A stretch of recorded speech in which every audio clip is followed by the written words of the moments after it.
काळापासून ओळखतो. पाठक सर आपल्या सर्वांना माहीत आहे, अतिशय मितभाषी, कर्तव्यपरायण, विद्यार्थी प्रिय आणि नेहमी काहीतरी आपलं वेगळं असं विद्यार्थ्यांसाठी करणारं असं व्यक्तिमत्व आहे. एक शिक्षक हा सक्सेस कधी, यशस्वी कधी होतो? शिक्षकाचं यश असते त्याच्या विद्यार्थ्यांच्या जडणघडणीमध्ये. त्या शिक्षकांचे विद्यार्थी जेव्हा लहानचे मोठे होतात आणि कुठंतरी समाज पटलावर चमकतात, त्यावेळी एक शिक्षक फार, त्या शिक्षकाची उंची फार मोठी होते. तो शिक्षकाचा बहुमान असतो. प्रॉब्लेमचा म्हणजे सोल्युशन मला भेटलेलं आहे.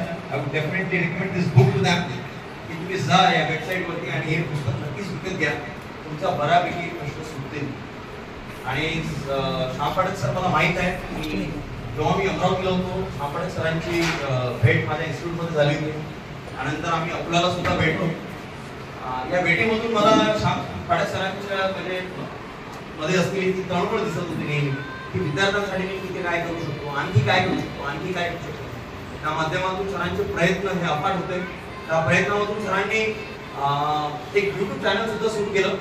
मी तर हॅट्स ऑफ करतो सरांना, कारण की it's not really not only dedicated to the students but also they have given a very good contribution to the students and teachers. Before starting my lecture or speech, I would like to really appreciate Pawar sir for giving the blessings to Pathak sir, Dr. Sahib, who has also come all the way from Telara over here and also expressed his views and also blessed him for his really. आणि अशा प्रकारे या प्रकाशन सोहळ्याला तुम्ही उपस्थित राहून माझा आनंद द्विगुणित केला. माझ्या परिवारासोबत तुम्ही आनंद वाटून घेतला, त्याबद्दल तुमचे पुनश्च